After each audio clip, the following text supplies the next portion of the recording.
श्री सच्चिदानंद सद्गुरु साईनाथ महाराज की जय। श्री सच्चिदानंद सद्गुरु भरद्वाज महाराज की जय। बुद्धं शरणं गच्छामि, धर्मं शरणं गच्छामि, संघं शरणं गच्छामि। సద్గురు శ్రీ సాయినాథుని యొక్క అనుగ్రహంతో, ఆచార్య భరద్వాజ మాస్టర్ యొక్క ఆశీస్సులతో ఈరోజు బుద్ధ ధ్యాన హృదయంలోని అంశాలని మన పరిణితి మేరకు వివరించుకుంటున్నాం. ఈ గ్రంథంలో భరద్వాజ మహర్షి గారు ఎంతో విశాలంగా విస్తారంగా ప్రతి ఒక్క మనిషి హృదయంలో నాటుకునే విధంగా గురించి ఉన్నారు. మనలో గతం అంటే మన జీవితంలో ప్రవర్తనానుసారంగా పెరిగిపోయిన అస్పష్టములు అసందర్భములైన భావాలు ముందు ఉన్నాయి.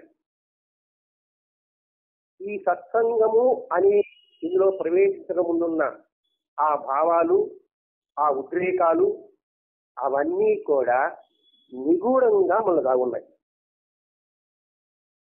ఉద్రేకాలు కూడా అణిచివేయబడి ఉన్నాయి. అది గూడు కట్టుకొని ఇప్పుడేం చేస్తుంది, జ్ఞానం చేయాలో పారాయణ చేయాలో సత్యం చేయాలంటే అవన్నీ కూడా మనకు ఆటంకం ఏర్పడుతున్నాయి. అది మనకి తెలియకుండా ఆటంకపరుస్తుంది.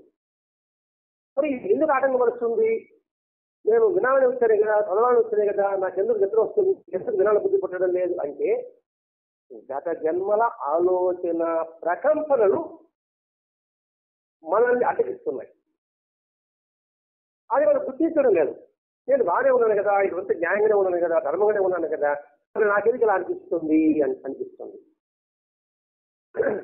అది గుర్తించగలగాలంటే మొట్టమొదట ప్యూరిటీ ఉండాలి, స్వచ్ఛత ఉండాలి, ఆత్మహత్యనే ప్రతి క్షణం ఉండాలి. ముందు ఎందుకు కలుగుతుంది? ఓహో, ఇది గత జన్మల ప్రాబల్యం కాబోలు. కాబట్టి దీన్ని మనం ఏ విధంగా మలుచుకోవాలంటే మనసుని నిర్మలత్వం చేసుకోవాలి, స్వస్థత చేసుకోగలగాలి, కాన్సన్ట్రేట్గా పెట్టుకోగలగాలి. అదే భావం ఎప్పుడైతే ఉంటుందో ఈ తెరలన్నీ తిరిగిపోతుంది. ఏంటంటే బొబ్బులు బాగా కన్నుంది, గాలిగా వీసింది అనుకోండి, ఆ బొబ్బులంతా పటాపంచలు అయిపోతాయి. ఎప్పుడైతే బొబ్బులు పటాపంచలు అయిపోతుందో సూర్యుని యొక్క వెలుగు పరిగణిస్తుంది. ఆ సూర్యునికి జ్ఞానం. దానికి చెప్తున్నాడు ఇక్కడ కేవల శ్రద్ధ అనే భావాన్ని పదే పదే దాని మూడో పార్టీ. ఇంతకుముందు ప్రయోజనం, కొంచెం ప్రాముఖ్యత, ప్రాశస్తము, ఇప్పుడు ప్రయోజనము, పరమ ప్రయోజనం. ఈ భావాలు నువ్వు నింపుకున్నప్పుడు నీ మనసు ఎలా ఉంటుంది అంటే మనం ఊహించలేని ఆనందాన్ని మనం ఆస్వాదించవచ్చు, పొందవచ్చు కూడా కాదు, ఆస్వాదించవచ్చు. ఆ ఆస్వాదనలో నిస్వార్థత ఉంటుంది, ఏ భావం ఉండదు అనే విషయం చెప్తున్నాడు ఇక్కడ. ఎప్పుడైతే గత జన్మల సంస్కారం ఇప్పుడు ఆటంకపడుతుంటుందో ఇవన్నీ ఏం చేస్తుందంటే క్రమక్రమంగా మన మనస్తత్వాన్ని, గుణాలని విచారపరుస్తాయి. వికారం అంటే అసహ్యపరిచయం చేస్తుంది. మనం ఊహించాం, బాగానే ఉన్నానని అనిపిస్తుంది, కానీ ఈ ప్రకంపన ఉంది గతంలో, అది మనల్ని చదువుకోబుద్ధి లేదు, వినబుద్ధి లేదు, వెళ్ళాలని బుద్ధి పుట్టదు, చెడు గాలి మనసు పడుతుంది. నూతనంగా ఉత్సాహంగా ఎప్పుడైతే చేయాలనుకుంటామో ఆ వాటికంతా పోయి విఘ్నమవుతుంది. ఈ స్పష్టత కలిగి ఉన్నప్పుడు అనుకోండి, ఏకాగ్రత కలిగి ఉన్నాం అనుకోండి, అంటే స్వచ్ఛత నిర్మలత ఏర్పడింది అనుకోండి, అదేం చేస్తుందంటే మనకి మానసిక స్థితిపై ఆధిపత్యం చేస్తుంది. ఇవన్నీ మానసిక ఒత్తిడి, ఏది వికారాలు కలగడం. ఎప్పుడైతే నేను స్వచ్ఛత అనేది ఉంటుందో, నిర్మలత్వం అనేది ఉంటుందో, ఏకాగ్రత ఉంటుందో అప్పుడే ఈ మానసిక అతి ప్రలోభాలకి లొంగని కూడా చేస్తాను అన్నమాట. ఇది అప్పుడు మనకి తీవ్ర అసంతృప్తి లేకుండా శాశ్వతమైన సంతృప్తిని కలుగజేస్తుంది. వ్యర్థంగా మానసిక శక్తిని నిరోధిస్తుంది. అంటే మనలో అద్భుతమైన శక్తి ఉంది, ఎనర్జీ. ఆ ఎనర్జీని వృధా కాకుండా చేస్తుంది అనమాట. వృధా కాకుండా అంటే అనవసరమైన అర్థరహితమైన ఆలోచన పట్ల, భావాల పట్ల విముఖత చేస్తుంది, అంటే ఇష్టం లేకుండా చేస్తుంది. ఇప్పుడు అనవసర ఆలోచన అనుకోండి, ఎనర్జీ వేస్తుంది. ఇప్పుడు మనం మాట్లాడుతున్నాం అనుకోండి, ఈ మాట్లాడడం వల్ల ప్రయోజనం ఉండాలి. ప్రయోజనం లేదనుకోండి, ఇంతగా శక్తిని వృధా చేసుకుంటాయి కదా మాటలు. మానసికంగా కూడా గమనిస్తుంటాం, ఇతరమైన ఆలోచన ఉంటాం. ఈ ఆలోచించినప్పుడు కూడా మన ఎనర్జీ ఖర్చు అవుతుందా, ఖర్చు అవుదా? అలా కాకుండా నేను ఆలోచన ఏం ప్రయోజనము అని మనం దాన్ని థింకింగ్ ఆలోచన పెట్టామనుకోండి, మన శక్తి మన దగ్గరే ఉంటుంది. ఈ శక్తి సద్విషయాల పట్ల, మంచి పనుల పట్ల వినియోగం అవుతుంది. ఈ ప్రయోజనం ఇక్కడ కేవల శ్రద్ధ అంటే అటెన్షన్, దేర్ అటెన్షన్ అంటే అటెన్షన్ గా ఉండి ఎప్పుడు కూడా అంత ముఖ్యమే అంటే అద్భుతమైన ఫలితాన్ని మనం సాధించవచ్చు. ఎప్పటికప్పుడు మనం కలిసే భావాల పైన అంటే అనుక్షణము ఈ భావాల తరంగాల మనం ఇవన్నీ కూడా జరుగుతున్నప్పుడు అలా అంటే కేవల శ్రద్ధగా మన మనసును కేంద్రీకరించామనుకోండి, మనలో ఉన్న ఆత్మవంచన అంటే మనకమనే మొత్తం చేసుకుంటున్నాను అది లేకుండా చేస్తుంది. ఇప్పుడు ఆత్మవంచన అంటే నేను బాగున్నా అనుకుంటున్నాను అంతే, నేను మంచివాడి భావన అనుకుంటున్నాను. అది ఆత్మవంచన. నేను బాగుండానా లేదా మంచివాడనే కానీ ఎవరు చెప్పాలి? ఎదుటివాడు చెప్పాలి. ఇప్పుడు నేను మంచివాడు మీరు చెప్పాలి. నేను మంచివాడిని సార్ అంటే అండి నేను ఒప్పుకోను, నేను మంచివాడిని అనుకుంటా, నా నేను వంచన చేసుకుంటున్నా. పిల్లి పలు ఆయన ఎక్కగా ఉంటుంది అనమాట. ఎప్పుడైతే కేవలం శక్తితో అనుకోండి, ఆత్మవంచన చేస్తుంది, ఆత్మ విమర్శ చేసుకుంటాం. పని పట్ల కూడా ఇది తప్ప గొప్ప, ముందు చేస్తున్నానా ముందుకు పోతాం, పొరపాటు చేస్తున్నానా సరిదిద్దుకుంటాం. అప్పుడు ఆత్మవంచన అనేది ఉండదు. సాధారణంలో ఎప్పుడైతే ఈ జ్ఞానంతో ఒక ధైర్యము, ఒక ఉత్సాహము కలుగుతుంది. ఏమని? నేను తిరిగి ఉన్నా, నేను ఎవరికి గంటాల్సిన అవసరం లేదు. నాలో తిరిగి ఉన్నంత వరకు నేను ఎవరికి భయపడాల్సిన అవసరం లేదు. తిరిగి లేకపోతే భయం. మనం దేవుడు అయ్యా కాపాడంటే మనం పాపాలు కొత్త కాబట్టి కాపాడమంటున్నాం. నువ్వు పాపమే ఏదనుకోండి, ఆయన వేరుకోవాల్సిన అవసరమే లేదు, ఆయనే మన దగ్గరకు వస్తారు. అర్థం చేసుకునే పాయింట్ ఇక్కడ కేవలం సందర్భంలో సత్యతము, ఏకాగ్రతము, ప్రతి ఒక్క దాని మీద ఎరుక కలిగి ఉండడము, అది ఎవరైతే ఉంటాడో వాడికి ధైర్యం ఉంటుంది, ఉత్సాహం ఉంటుంది. వాడు దేనికి కంటడు. ఒకసారి ప్రజలు చూస్తున్నాం, అన్నమే చూస్తున్నాం, రామదాస్ చూస్తున్నాం, వాళ్ళ ధైర్యం ఉంది కదా. ఆ ధైర్యం వల్ల వీడికి దెబ్బ పడితే ఆడ భగవంతుడికి దెబ్బ పడింది. అటువంటి ధైర్య ఉత్సాహాలు కలుగుతుంది. మరి ఆ ధైర్య ఉత్సాహం ఎలా కలుగుతుంది, ఈ కేవలం ఎలా కలుగుతుంది అంటే మాస్టర్ గారు కలిగించే ముఖ్య కావాలని సత్సంగం. ఎప్పుడైతే ఈ సత్సంగంలో మమేకం అవుతాము, మమేకం అవ్వాలి వివరంగా మమేకమైనప్పుడు డోంట్ కేర్, దేనికి భయపడండి. నిజాయితీ కూడా దేనికి భయపడతాడండి? నిజాయితీ ఇష్టంగా భయపడతాడు. ఏమంటాడు వాడు అనుక్షణం భయం, వాడికి నిజాయితీ లేని వాడు అనుక్షణం భయపడతాడు. పైగా దాని మీద గంభీరంగా ఉంటాడు, లేకపోతే దాని మీద ఉంటాడు వాడు. కానీ వాడు ఒక అనుక్షణం భయం భయం భయంగా జీవిస్తాడు. ఇప్పుడు భయాన్ని పారదోలుతుంది ఈ సత్యత. అది అందుకోసం ఈ గ్రంథం మనకు అందించాడు మాస్టర్ గారు. దీన్ని మనం టెస్ట్ చేసుకోవాలనుకున్నాం. దాన్ని రుచి చూడాలనుకుంటే కొన్ని రోజుల పాటు మనమే ప్రాక్టీస్ చేసుకోవాలి. వ్యక్తుల పట్ల, విషయాల పట్ల, వస్తువుల పరిసరాల పట్ల, పరిస్థితుల పట్ల, వీటి పంటల్లో కూడా మన నిజమే స్వచ్ఛత ఏకాగ్రత అనేది దానిగా ఆ వ్యక్తి మీద ప్రయోగం చేయండి, పరిస్థితి మీద ప్రయోగం చేయండి, తర్వాత పరిసరాల మీద ప్రభావం అదే వస్తువుల మీద ప్రయోగం చేయండి. అలా చేయగవుతుంటే మనం ఎంత సామర్థ్యంగా ఉందామనే సంగతి మనకే తెలుస్తుంది. ఇది ఒక మొత్త వాక్యమే, కానీ ఇది లోతుగా మనం ప్రాక్టికల్ చేయాలి. ప్రాక్టికల్ చేసామనుకోండి, దుష్టుడు కూడా మన దగ్గరకు వచ్చి దుష్టత్వం ప్రదర్శించలేడు. మన దుష్టత్వం వస్తాడు వాడు, మన పని కడపని వస్తాడు వాడు కడపలేడు. అర్థంలో అంటే ఆ వ్యక్తి పరిసరాలు కూడా పరిసరాలు ఎప్పటికీ తిరుగుతుంది అనుకోండి, అబ్బా బాగా ఎండగా ఉంది ఎక్కడమ్మా అనుకున్నాం అనుకోండి, అప్పుడే చల్లగా చూపిస్తాడు. ఎందుకంటే వీడు మంచి పని పోతున్నాడు, నిస్వార్థం సేవగా పోతున్నాడు, నిస్వార్థం ఆలోచన అనుకోండి, ఇవన్నీ అనుభవాలండి. అలాగే మనకి ఎండ అనిపించదు, చల్లటి వాతావరణం ఉంటుంది, మన పని సవ్యంగా జరుగుతుంది. అలా జరిగినప్పుడు ఏమవుతుంది, ఆనందం కలుగుతుంది కదండి. ఇది ఎవరి అనుభవం అండి చెప్పాలి, ఎవరి వాళ్ళ అనుభవమే. ఇది సానుభవం. ఒక వాక్యం చెప్పాలంటే మాత్రం ఈ పని చేయలేము అనుకున్నాం అనుకోండి, ఆ పని చేసేలాగా పరిస్థితి మనకు ఏర్పడుతుంది. ఎవరికి? ఈ కేవలం ధ్యాస ఉండేవాడికి.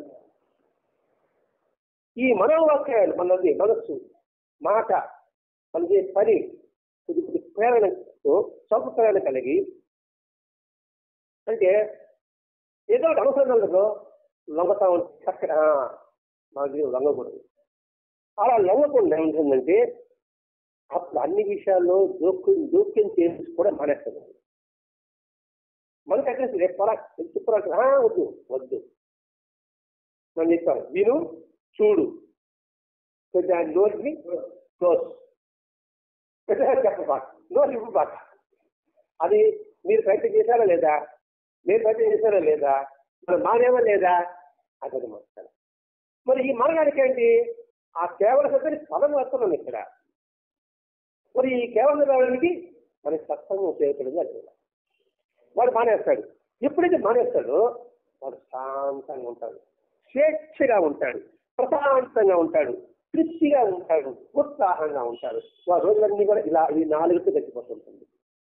శాంతిగా గడిచిపోతుంది, తృప్తిగా గడిచిపోతుంది, ఉత్సాహంగా గడిచిపోతుంది, స్వేచ్ఛగా రోజు గడిచిపోతుంది. అంటే ఇది వాడు బానిస బతకడు, రిలాక్స్గా ఉంటాడు. వాడి పనికి ఎవరు అడ్డు రాదు. అడ్డు రావాలనుకున్నా కూడా వాడికి తిరిగి వెళ్ళిపోవలసిందే. వాడు అదృశ్య రక్షణ వాడి చుట్టూ ఆవరిస్తుంటుంది. అదృశ్య రక్షణ కాదండి, మన కంటి కనపడిన రక్షణ ఆటోమేటిక్గా అలాగే జరిగిపోతుంది అన్నమాట. అందుకని అదృశ్య రక్షణ వాడి చుట్టూ కూడా ఆవరించి ఉంటుంది. వాడి కంటి కనబడదు, కానీ వాడిని కనిపెట్టుకునే ఉంటాడు. వీడికి ఎటువంటి ఆపద రాకుండా చూసుకుంటుంటాడు. మనకి అర్థం కావాలంటే మన సినిమాలో చూడండి, ఒక భక్తుడిని హింసించాలంటే చుట్టూ వలయ ఆకారంలో ఒక విరుద్ధమైన ఉంటుంది, అడ్డు వస్తూ ఉంటుంది. అది అదృశ్య రక్షణ అంటే. అది మనకి ఉంటుందండి.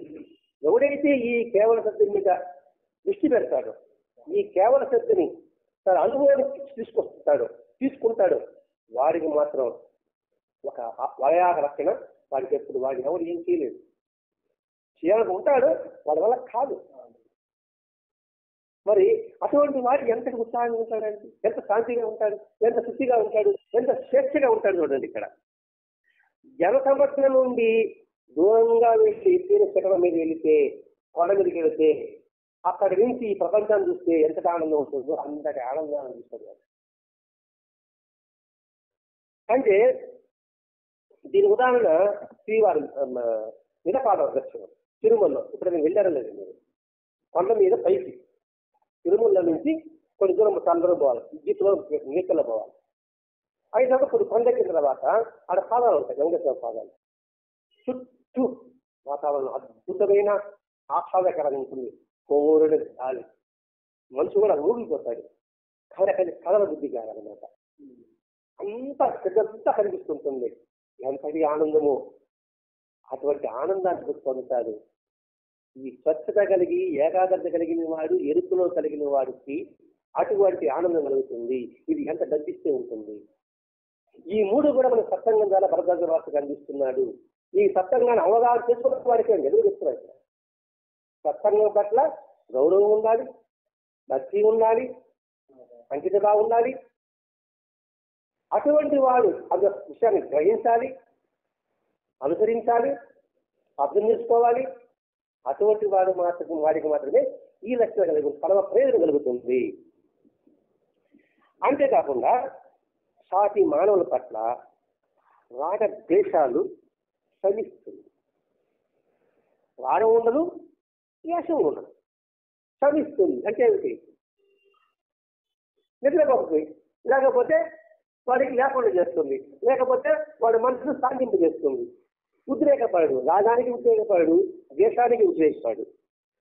ఇప్పుడు ఎందు లేదు సాటి వారి పట్ల మైత్రి పెరుగుతుంది, స్నేహం పెరుగుతుంది.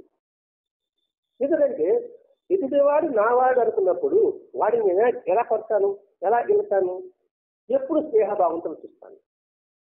అందుకని మహాత్ములు ప్రతి ఒక్కరిని కూడా ఒక స్వరూపంగా వాళ్ళు చూసేవాడు. సాయినాథుడు కూడా అందరినీ బావు అని పిలిచేవాడు, మాయి అని ఆడవాళ్ళని పిలిచేవాడు. పర్వాలేదు మాకు ప్రతి ఒక్కరు ఏనా బాగున్నావా అని ఎందుకని అడిగేవాడు. బాగున్నావా అంటే ఏంటి? ఎంతగా పరిచయం లేకపోతే ఆ మాట అంటారండి. కొత్తగా వచ్చినప్పుడు ఏమన్నా అది బాగున్నామని అడతారు ఎవరన్నా? ఎప్పుడు ఇచ్చారు అడతారు, ఎక్కడ చూస్తాను అడతారు. ఇక్కడ బాగున్నామంటే ఏంటి? నాలో ఉన్న ఆత్మతత్వాన్ని నిజుడిగా ఆత్మతత్వాన్ని చూస్తున్నాను. నన్ను నేను నేను గౌరవిస్తున్నానంటే, మిమ్మల్ని గౌరవిస్తున్నాను, నన్ను గౌరవించుకున్నట్టే. మిమ్మల్ని ద్వేషించాలంటే నన్ను ద్వేషించుకుంటే కదండి. ఎప్పుడైతే ఈ కేవల సత్యాన్ని కలిగి ఉంటాడో ఈ రాగద్వేషాలకు అతీతంగా ఉంటాడు. అవన్నీ కూడా శమించిపోతుంది. అంటే సమమైపోతుంది, అడుగుతుంటే అర్థమవుతుంది, అంటే నాశనమైపోతుంది, మైత్రి భావం పెరుగుతుంది. జీవితం ఎలా ఉంటుందంటే తెరిపిగా ఉంటుంది. ఇక్కడ తెరిపి అంటే ఎలా అంటే బాగా వర్షం వచ్చింది, వర్షం ఆగింది, మబ్బులు అలా నల్లగా వెళ్ళిపోతుంది. అబ్బా తెరిపించింది అంటాం. తెరిపించినట్టు ఏంటంటే ఎంతటి అద్భుతమైన శరీరం, ఆ గాలి, ఆ వాతావరణం ఎంత ఆనందంగా ఉంటుంది. వెంటనే డాబా మీదకి వెళ్తాం. అబ్బా చాలా ఉంది, ఎండా లేదు, వాన నిలిచిపోయింది, చల్లటి వాతావరణం, ఆ మట్టి వాసన అద్భుతంగా ఉంటుంది. అబ్బా ఎంత తెరిపించిందిరా అనుకుంటాం. ఇంకొకటి, ఆ తెరిపి ఆ మొబైల్ తెరిపిన తర్వాత ఎండ వస్తుంది. ఎండ వస్తే మన వస్తువులన్నీ ఆరబెట్టుకుంటాం, గుడ్లన్నీ ఆరబెట్టుకుంటాం. అబ్బా తెరిపి రావా, తెరిపితే గుడ్లు ఆడుకుంటున్నాం. అంటే జ్ఞానం వస్తే మనలో ఉన్న ఆ మలినము, చెమ్మ, దుర్వాసన అన్నీ కూడా ఆ విధంగా ఉంటుంది వాడి యొక్క జీవితం. ఈ ప్రపంచం వాడికి ఎలా ఉండమంటే ఒక సువిశాలమైన మైదానంగా కనిపిస్తుంది. సంకుచితం ఉండదు, ఏదో 4 గొడవల మీద ఇరుక్కురం ఉండదు, సువిశాలంగా కనిపిస్తుందంట. ఎంత బాగా అనిపిస్తుంది. ఇప్పుడు ఆయన 3D సినిమా చూస్తాం. సినిమా చూసినప్పుడు ఆ వస్తువు మన దగ్గరికే వచ్చినట్టుగా అనిపిస్తుంది కదండి. అట్లా ఈ తత్వం ఉన్న వాడికి అంటే ఎంత ప్రయోజనం కలుగుతుందో చెప్తున్నానండి. అంటే ఈ స్వచ్ఛత, ఈ ఏకాగ్రత, ఈ ఎరుక, ఇవన్నీ కలిగి ఉంటే ఇవి కలుగుతుంది. ఇవి లేకపోతే అసంతృప్తిగానే ఉంటాడు వాడి జీవితం, వాళ్ళు అశాంతిగానే ఉంటుంది వాడి జీవితం, వాడు బాలికగానే బతుకుతాడు.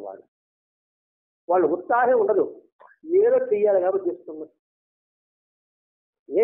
ఏది కూడా కావచ్చు, సత్సంగం చెప్పడం కావచ్చు, భజన కావచ్చు, సమాజ సేవ కార్యక్రమాలు కావచ్చు, ఏదో చెయ్యాలి కాబట్టి చేయకపోతే ఎవరు అనుకుంటారేమో, చేతులకు తీరుస్తుందేమో, ఈ భావంతో ఉన్నప్పుడు వాడికి వాడు ఉత్సాహం ఉండలేడు, వాడు ఆనందంగా ఉండలేడు. వాడు నిరంతరంగా ఆనందంగా ఉండగలగాలంటే ఇది ఒక్కటే మార్గం. ప్రతి విషయంలో కూడా తలదోర్చడు, కాబట్టి అన్నిటికీ నేను నా ముందు చెప్పడు, చాలా వింటా ఉంటా చూస్తూ ఉంటాడు. అంటే తలదొచ్చకుండా తన పనేదో తను సాగించుకుంటూ ఉంటాడు. అప్పుడేమిటంటే వాళ్ళ జీవితం మరింత మరింత మెరుగ్గా ఉంటుంది. చూసేవాడికేమో ఇన్ని కష్టాలున్నప్పుడు కూడా ఇంకా ఎలా ఉండగలుగుతున్నాడండి అని అనిపిస్తుంది. వాడు చూస్తే ఎలా ఉండగలుగుతున్నాడు, ప్రతి క్షణం ఇది కష్టాలే, బాధలే. ఇంకా ఆర్థికంగా కావా, వీడు మానసికంగా, వీడి శారీరకంగా కూడా ఎలా ఉండగలుగుతున్నాడని ఎవరికి అర్థం కాదు. మరి ఎవరు అర్థం చేసుకుంటారు? ఈ సత్సంగం పట్ల అవగాహన ఉన్నవాడు, స్వచ్ఛత కలిగిన వాడు, దీని వల్లనే వాడు ఇలా చేయగలుగుతున్నాడు, ఉండగలుగుతున్నాడు అని వాడికి మాత్రమే అర్థమవుతుంది. వెంటనే వాడి యొక్క చిక్కులు వాడి ప్రయత్నం లేకుండా పరిష్కారం చేస్తారు. ప్రయత్నం ఉండదు. ఎలా చేద్దాం ఈ పని అనుకుంటే దానిపై ప్రయత్నం చేయడు. దాని దగ్గర అనుకూలమైన ప్రశ్న ఏర్పడతాయి. మనం అలాగే వెళ్ళాలనుకున్నాము. ఫస్ట్ ఎక్కడ అగేమో ఎక్కడో మనకే తెలియదు. కానీ ఎలా ఏర్పడేది? శుభ్రం కార్లో చూస్తాం. ఆటలో పోదామా, కుటుంబంలో పోదామా, ఎండలో పోదామా, ఇది పోయేది సెలవులో తెలియదు. అంటే ఈ చిన్నది అల్పమే, ఇంతకన్నా పెద్ద పెద్ద పెద్ద పరిష్కారాలు కూడా అది పరిష్కారం అయిపోతుంది. లోకం యొక్క భ్రాంతి నుంచి ఇంకేది దుఃఖం, దాని నుంచి మనకి విముక్తి కలుగుతుంది. ఎందుకు ఎలా విముక్తి కలగాలో అనే అవసరం మనకు గుర్తిస్తుంది. విముక్తి పొందాలంటే మనం ఈ 3 లక్షలు కలిగి ఉండాలి. ఈ 3 లక్షలు కలిగితే రాదండి, గ్రహిస్తే అర్థం చేసుకుంటే మాత్రమే వస్తుంది. కలిగితే రాదు, విద్య రాదు. దాన్ని బాగా గ్రహించాలన్న సారంలో ఇంత గొప్ప తత్వం ఇమ్మడబడి ఉందా అంటే మనిషి మహనీయుడు అవ్వడానికి చిన్న పని, చిన్న భావనే, పెద్ద కష్టమేం కాదు. ఏకాగ్రత పెట్టామంటే అని మనకి ఎంత అవసరమో తెలుస్తుంది. ఏది ఈ దుఃఖాన్ని విముక్తి పొందాలని ఈ కేవలం ఎంత అవసరమో, దుఃఖాన్ని విముక్తి పొందాలంటే ఈ కేవలం ఎంత అవసరమో మనకు తెలుస్తుంది. దీని ద్వారా వస్తువుల నుండి మన నుండి తాత్కాలికంగా దూరమైన అనుభూతి అంతా కూడా ఏనాటికైనా శాశ్వతంగా అతి వైరాగ్యాన్ని సాధించి అతి సుఖశాతో శాశ్వతం చేసుకోగల విశ్వాసం కలిగిస్తుంది. ఎప్పటికీ భావం ఎదుగుతారో ఈ వస్తువుల నాకు అర్థానికి ఉంది, ఈ వస్తువుల అర్థానికి ఉంది, ఈ వస్తువు నాకు బాగుంటుందేమో అనిపిస్తూ ఉంటుంది కదండి. అవి టెంపరీ కాకుండా శాశ్వతంగా మనం దాన్ని పొందగలము అనే ఒక కాన్ఫిడెన్స్ పెరుగుతుంది. తాత్కాలికంగా వ్యక్తి దూరమైనాడు, తాత్కాలికంగా వస్తువు మనకి దక్కలేదు, మనకి ఎప్పుడైనా దరికి తీరుతుంది అనే కాన్ఫిడెన్స్ పెరుగుతుంది. ఒటిలో ఒకసారి ఒడిపినాం అంటే ఎలస్తాం వల్ల మనకి ఎందుకు ఇటువంటి అనుభూతం రాలేదు, లేదు మళ్ళా ఈ అనుభూతం పొలతాం. ఎందుకు మనకు అసంతృప్తిగా ఉన్నాం కాదు, సంతృప్తి మనం పొందగలుగుతాం. ఎందుకంటే మనం ఒకటి నమ్మిన ఆ నమ్మిన సిద్ధాంతాన్ని పట్ల ప్రసిద్ధి భావం మనకు ఉంది. కాబట్టి ఇప్పుడు కాకపోతే ఎప్పటికైనా సరే మనం దాన్ని పొందగలమని విశ్వాసం కలిగిస్తుంది. ఇది ఏం చేస్తుందంటే జీవించుండగానే బంధాలను సంపూర్ణంగా విముక్తి పొందడం అవుతుంది. వాడు జీవన్ముక్తుడు అంటాడు. జీవన్ముక్తుడు అంటే జీవించుండగానే ముక్తి. ఇప్పుడు చనిపోయిన తర్వాత ముక్తి పొందడం అని ఒకటి చూసామండి. ఇక్కడ ముక్తి అంటే సుఖి శాంతి అనుకున్నాం సత్సంగాల్లో కూడా. అదే రమమహర్షి గారు చెప్పుకున్నాడు కూడా లేఖలో. జీవించి కూడా వాడు పొందుతాడు. చనిపోతే ఎవరు చూస్తాడు? నేను చూస్తాను. ఇప్పుడు బతుకునేగానే నేను చూస్తున్నాను నా జీవితంలో, అంటే మన జీవితంలో అంటే ఏంటి? అలాగే ఉంటాడు, ఈ లఘు పరచనే ఉంటుంటాడు. కానీ వేడి అంటకుండా అలా ప్రశాంతంగా వాడి పని చూసుకుంటూ వాడి స్వేచ్ఛతో వాడు ఆనందాన్ని అనుభవిస్తూ ఉంటాడు. అది ఎలా ఉంటుందంటే స్వల్పంగానే ఉంటుందండి. ఇప్పుడు మనం పొంది ఇవన్నీ చెప్పుకున్నా కూడా స్వల్పంగా చూస్తాం, పూర్తిగా చెప్పాల్సి మనకి ఇప్పుడు లేదు. ఎందుకంటే మనం ఇప్పుడే చూస్తాం కదా. అందుకని స్వల్పంగా రుచి చూస్తాము. ప్రపంచంలో ఉంటూ కూడా దానికి చెందని వారమై ఉంటాము. దానికి చెందిన వారు ఎటువంటిదో మనకు తెలుస్తుంది. అంటే సామరాజు నీటి గుడ్డలాగా ఒక మాట చెప్పాలంటే ఇందులోనే ఉంటాం. ఏది శాశ్వతం కాదు అని ఎప్పుడు గుర్తు ఉంటుంది అన్నమాట. దాని ఎంత ప్రయోజనమో మనకు తెలుస్తుంది. అప్పుడేమవుతుందంటే ఉత్తమమైన శాశ్వతమైన ముక్తిని సాధించడానికి ఈ సాధనా ప్రక్రియ అనే లోతు అనేది అది తీవ్రతది మనకు ప్రసాదిస్తుంది. ఏది ఉత్తమ శాశ్వతమైన ముక్తిని సాధించడానికి. మన ముక్తి అంటే ఏదో కాదండి, సంతృప్తి. మోక్షం అంటే పరమానందము, ఆనందము. అది మనకి సాధ్యము అయినట్టుగా ఈ మూడు స్వచ్ఛత, ఏకాగ్రత, తీరిక, ఈ మూడు మనకు సాధిస్తుంది. ఇందులో ఒకటి లేకపోయినా కూడా అనుభూతి మనం పొందలేదు. ఇదండి దీని యొక్క పరమ ప్రయోజనం. ఇది చెప్పిన చిన్న చిన్న వాక్యాలు చెప్తున్నాం. ప్రయోజనము, పరమ ప్రయోజనం, ఫలితము, ప్రయోజనము, పరమ ప్రయోజనం. Good, better, best. అటువంటి పరమ ప్రయోజనాన్ని మనకు కలిగిస్తుంది. ఇది బుద్ధుడి యొక్క మార్గమే. బుద్ధ ధ్యాన హృదయమే బుద్ధుడి యొక్క ఎరుకతో కలిగిన పుర్య స్పందన ఇది. మరి ఈ స్పందన మనకి చిన్న మూడు ముక్కలు చెప్పాడు మాస్టర్ గారు. సత్సంగము, పారాయణ, సద్గోష్ఠి ద్వారా. సత్సంగము, పారాయణ, సద్గోష్ఠి మూడే మూడు ముక్కలు. ఈ మూడు ముక్కల ద్వారా ఈ స్వచ్ఛత పొందగలము, ఏకాగ్రత పొందగలము, ఎరుక కలిగి ఉండగలము. ఎరుకంటే ఏమిటి? ఎప్పుడు కూడా భగవంతుడి పర్యవేక్షణలో మనం ఉన్నాము అనేది ఎరుకండి. భగవంతుడి పర్యవేక్షణ మనం ఉన్నామని ఎప్పుడు ఎదుర్కొంటుందో వాడు ఆనందంగానే ఉంటాడు. వాడు పొంగడు కుంగడు, కష్టం వచ్చిన ఎదురు నాకే సంబంధం లేదనే భావనలో ఉంటాడు వాడు. అందుకే లోచూపు అనే పదం వాడాడు ఇక్కడ. లోచూపు అంటే ఏంటి? ఈ జగత్తు అశాశ్వతము, దుఃఖమయము, అనాత్మ అనేది గుర్తించడమే లోచూపు అంటారు. ఈ లోచూపు అనే పదం మనం సాహిత్యం దగ్గర వస్తుంది. మహాసాపతి లోచూపు కలవాడు ఉంటుందండి. మహాసాపతిలో లోచూపు కలవాడు మహాసాపతి ఉంటుంది. లోచూపు అంటే అది అర్థము, ప్రతి ఒక్కరు అశాశ్వతము. అందుకే చూడండి, తన గుర్తిని మామానికి బాబాజీ సేవ చేశాడు. మరి దుఃఖమే తెలుసుకున్నాడు. అనాత్మ, ఒరే నేను ఇవి ఈ దేహం శాశ్వతం కాదు, ఇదే శాశ్వతం అనుకుంటున్నాను, ఇది అశాశ్వతము అనే భావన కలిగి ఉన్నాడు.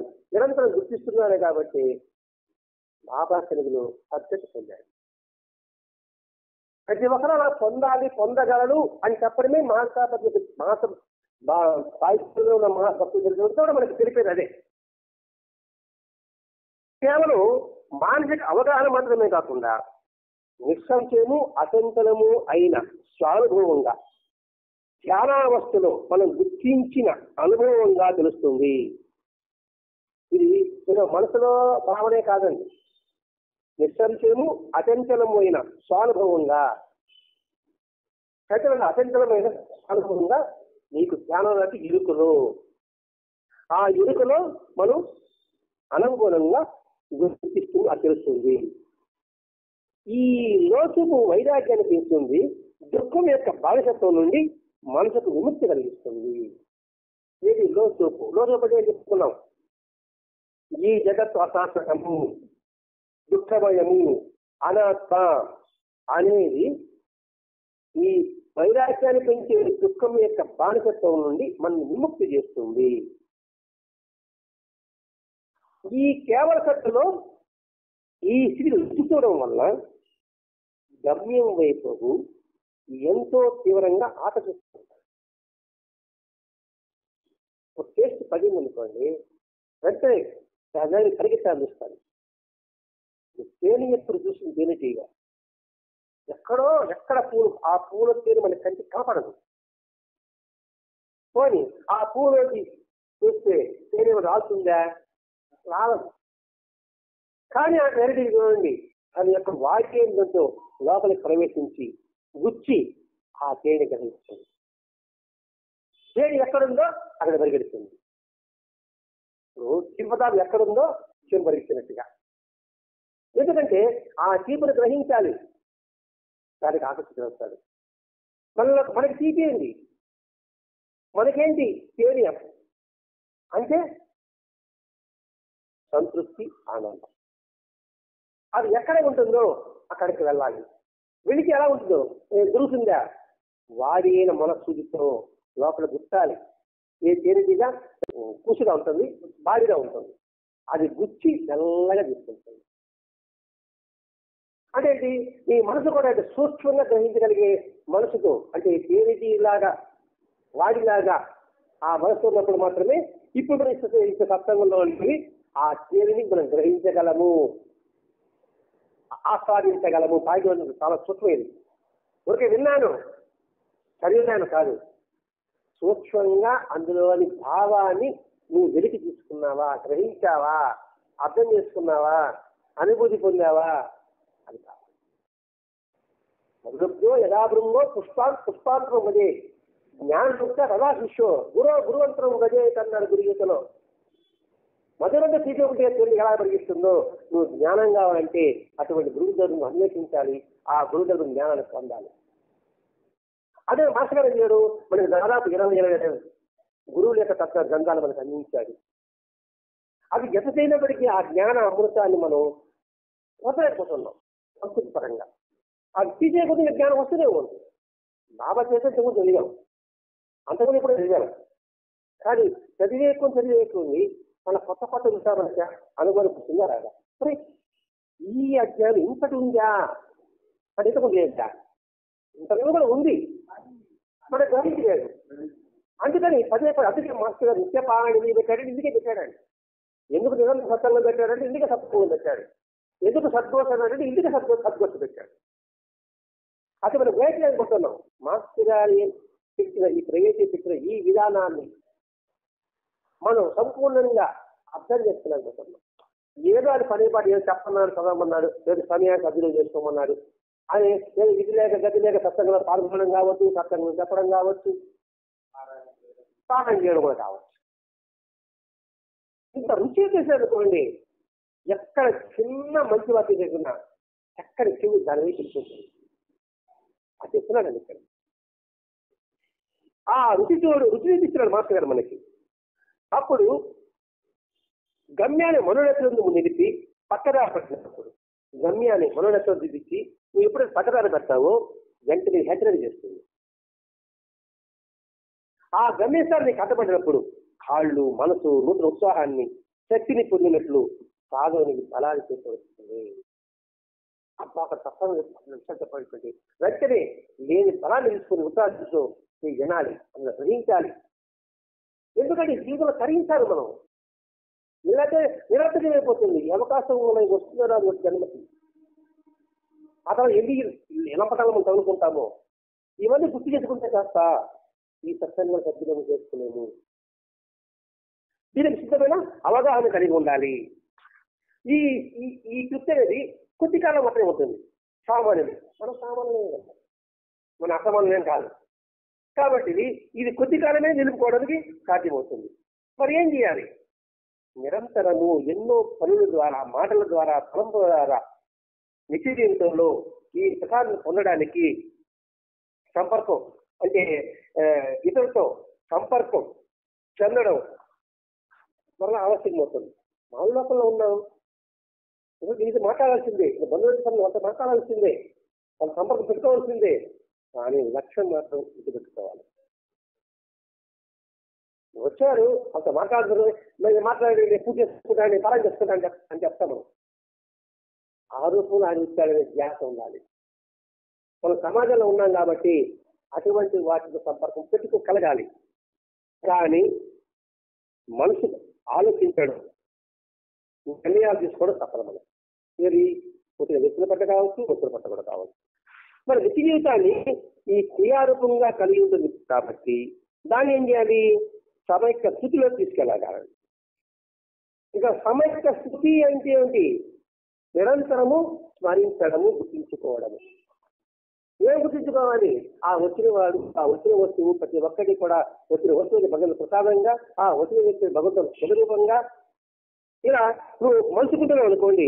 క్రమక్రమంగా దీని సహాయంతో మనస్సుని, వాక్కుని నియంత్రించుకోగలగాలి. నీ మనసును ఆ భగవత్స్వరూపంగా గుర్తించగలగాలి. మాట కూడా భగవంతుడు మాట్లాడుతున్న భావంతో చేయాలి. మనోవాక్యాల కర్మలకు సార్థకంగాను సమర్థవంతంగా మన ఆశయాలకు అవగాహనకు నూతనంగా కలిగిన అవగాహనకు అనుగుణంగా నువ్వు మార్చుకోవాలి. నీ మనసుని మార్చుకోవాలి, నీ మాటను మార్చుకోవాలి, నువ్వు చేసే పనిని అనువుగా మార్చుకోవాలి. ఈ మూటికి ఉదయ ప్రార్థన. చేసే కార్యములన్నీ నీ సేవలకు, నీ సేవలన్నీ నీ సేవలకు కాక, నీ చేయ తలంపులన్నీ నిన్ను తలంచుకు కాక, నీ దర్శించే రూపములన్నీ నీ రూపముగా బోధించు కాక, నీ అనుభూతి అనువులన్నీ నీ ప్రసాదముగా గుర్తించను కాక, నా ఎరుక అంతయు నీ వెలుగుతి కాక. అన్ని దిక్కులు ఎందు, అన్ని కాలములు ఎందు, అణువులందు చూడండి, సకల భావనలు ఎందు చూడండి, ఎంత మాట్లాడేటువంటి ఈ మనోవాక్కాయ కర్మలని సాగుడికి ఎంతగా అనుగుణంగా చేసుకోవడానికి ఆ ఉదయ ప్రార్థన ఎంతగా దోహదపడుతుందో, అది ఎంతగా గుర్తించగలిగితే అంతగా సత్ఫలితాలు మనం పొందగలము. అందుకు మాత్రం ఉదయ ప్రార్థనలో ఆ 4 పేజీలు ఎందుకు నిరంతరం ఆయన చదవని చెప్పేవాడు, అందులో అర్థాన్ని గ్రహించమని చెప్పేవాడు. అనపదేవరాష్ట్ర గారు శోభసంవత్సర పూజ ప్రారంభించినప్పుడు దాంతో ప్రారంభిస్తాడు. ఉరికించినంత మళ్ళా నెక్స్ట్ మొదలు పెట్టేవాడు. శోభసంవత్సర పూజ అంటే ఇదే మొదలు పెడతాడు అనమాట. ఉదయ ప్రార్థన, గురుగీతము, 9 సార్లు దత్తు చూపించడం ఉంది కదా, అవన్నీ చేసిన తర్వాత పూజ ప్రారంభించేవాడు. అంటే మీకు ఎంత ప్రారంభించుకోండి, ఈ మనసుని, మన మాటని, మన క్రియని అన్నీ కూడా ఈ సాధనకు అనుగుణంగా మార్చుకోవడానికి నువ్వు ప్రయత్నం చేయాలి. స్వప్రయత్నం కావాలి. ముద్దరే ఆత్మాత్మానం అన్నాడు, మనకి ముద్రించుకోవాలి. నీకు ఆ ఫలం పండు ఇచ్చాడు, నువ్వు పట్టుకోగలగాలి కదా. ఆ పని నీ దొంగ కట్టగలడు. నువ్వు ఎవరు? నువ్వు మిగతా నువ్వు పొలం చూసినా కూడా నువ్వేం చేస్తావు, దాన్ని వాంటింగ్ టచ్ చేస్తావు. దాన్ని విలువ తీసుకునేవాడు కట్టడు, నింకతాడు. చేదు ముందు చూపిస్తాడా, మరి ఈ చేదు ముందు నన్ను ఆటంకం చేస్తుందా అనే భావన ఉన్నవాడికి ఏం చేస్తాడు, అది చేదు అయినా సరే నింగతాడు. ఆసన మాత్రం మనకు చేదుగానే ఉంటుంది, తీపిగా ఉండదు. అందుకే తీపి మాట్లాడేవాడు మనం కూర్చున్నాడు లెక్క. మనం బాగుపడే మాట్లాడాడు, కఠినంగా మాట్లాడాడు, మనం బాగుపడుతున్నాడు వీడు అని మనం గుర్తించాలి. అందుకని ఇది ఈ మనోవాకాయ కల్పనను మనం అనుగుణంగా మార్చుకుంటూ రావాలి. దానికి సప్రయత్నం కావాలి. అందుకు నిరంతరము సత్సంగం కావాలి, నిరంతరము పారాయణ కావాలి. చదివేశారు కదా అనుకుంటాం, బాబా చదివేశారండి, చదివేశారండి, చదివేశారండి, ఈసారి చదివేది అంటాం. నువ్వు చదివావు, ఎంత గ్రహించావు అది ఆలోచించుకోండి. నేను చదివేశాను, చదివేది ఏం చేస్తాను, ఆ కథ ఏగా దాటుతుంది. అది అందులో భావం ఉంది కావాలండి. బాబా చరిత్ర ఎప్పుడు చదువుతూనే ఉన్నాం. ఇప్పుడు చూసా పుస్తకం చూసాం, అందులో ఒక వాక్యం ఇప్పుడు మనకు చెప్తున్నది. ఏమని? షిరిడి సాయినాథుడు తన గురువు గారిని శరీరంతో ఉన్నప్పుడు అంటి పెట్టుకొని ఆయన సన్నిధి సేవ చేశాడు. ఆయన పరవశించాక తన గురువు ఏమైనా గురు స్వరూపంగా నిత్య అగ్నిహోత్రాన్ని దురిని పర్యవేక్షించడం ఒక 2 వాక్యాలు ఉందండి. అది నాకు ఇన్ని సంవత్సరాలు నాకు గుర్తురాలా, ఇప్పుడే ఎప్పటికి గుర్తు కదా. చూడ 2 వాక్యాలే, కళ్ళు గబగా ఎప్పుడు సేవ చదువుతుంటాం కానీ మనసు కట్టుకోలే. ఎంతమంది నాకు కట్టుకోలేదని, నీకు కట్టుకోలేదు నాకు తెలియదు, కానీ ఆ వాక్యము ఇప్పుడు గుర్తు వస్తుంది అన్నమాట. కొత్త తెలియదు కానీ అంటే ఏంటి, శరీరం వినిపటికి కూడా ఆయన దేహం అగ్నిని పూజించాడు గురువు గారు. అందుకని ఆ అగ్ని తన గురు స్వరూపంగా పర్యవేక్షించాడు. అసలు పదని పర్యవేక్షించాడు అంటే అది ఆరకుండా చూశాడు. అగ్నిని అలాగే ఆయన అనుసరించాడు అంటే అది అనుసరించాడు అంతే. ఎలిగినట్టు ఆరిపోతే ఆరిపోయినట్టు పర్యవేక్షించడం చూడండి, అది ఆరకుండా చూస్తాడు. ఆ 2 వాక్యాలు నేను చెప్తానండి. ఇది ఉదయాన నాకేమనిపించింది, మాస్టర్ గారితో పరోక్షంగా ప్రత్యక్షంగా మనం ఉన్నాం. పరోక్షంగా అంటే గ్రంథాల ద్వారా, ప్రత్యక్షంగా అంటే ఆయన శరీరంతో ఉన్నప్పుడు. ఇప్పుడు ఆయన శరీరం లేదు, ఇప్పుడు మనం ఏం చేయాలి? బాబా యొక్క గురువు ఏంటి? అగ్ని పూజించాడు. మాస్టర్ గారి యొక్క గురువు ఏంటి? బాబా. బాబా యొక్క తత్వం ఏమిటి? పారాయణము, సత్సంగము. బాబా సత్సంగం చేసేవాడు కదా. మాస్టర్ గారి యొక్క ఊపిరి ఏంటి? సత్సంగం. బాబా యొక్క గురువు గారికి అగ్ని ఏమిటి? అది ప్రమాణంగా తీసుకొని పూజించాడు. పరగనే మాస్టర్ గారు ఏమిటి? సత్సంగం తన ప్రాణం అన్నాడు, తను ఊపిరి అన్నాడు. అప్పుడు మనం ఏం చేయాలి? ఆ సత్సంగాన్ని పరిరక్షించుకుని ఉండాలి. పర్యవేక్షణ కాదండి, పరిరక్షించుకుని ఉండాలి. అంటే సత్సంగాన్ని మనం నిరంతరం కొనసాగిస్తూనే ఉండాలి. ఎక్కడ చిన్న పొరపాటు సరిదిద్దుకుంటూ ఉండాలి. అది మనం చేయాలి. ఈ రోజు నాకు బుద్ధి తగిలింది, మరి ఇంకా నేను పారాయణ చేయలేదు, బాబా చేస్తాను. మరి ఇంకా నాకు ఆ ఆలోచన నాకు ఎందుకు రాలేదు? నాకండి, మీకు కాదు. మీకు అసలు గుర్తుండొచ్చేమో బహుశా, నాకు రాలేదు అనమాట. అంటే ఇప్పుడు ఏమిటి? గుడికేస్తుంది. ఈ సత్సంగాన్ని శ్వాస ఉన్నంత వరకు మనం పరిరక్షించుకోవాలి, పర్యవేక్షిస్తూ ఉండాలి. ఎక్కడ శబ్దం పొరపాటు వచ్చినా దాన్ని గుర్తు చేస్తూ ఉండాలి. వాడు వినొచ్చు దాక, కానీ నువ్వు శ్వాస ఉన్నంత వరకు పరిరక్షణ, పర్యవేక్షణ నిరంతరం కూడా ఇది ఆగకుండా ప్రతి క్షణము కూడా నువ్వు దాన్ని పర్యవేక్షించుకుంటూ పరీక్షించుకోవడమే నీ ధ్యేయం కావాలి. తద్వారా నువ్వు ఆనందాన్ని పొందగలవు, జీవన్ముక్తులు కాగలవు. మరి ఇవన్నీ కావాలంటే ఆ కేవల సదన ఫలం వాడాడండి బుద్ధుడు. మానవుడినే స్వచ్ఛత కలిగి ఉండు, ఏకాగ్రత కలిగి ఉండు, ఎరుక కలిగి ఉండు.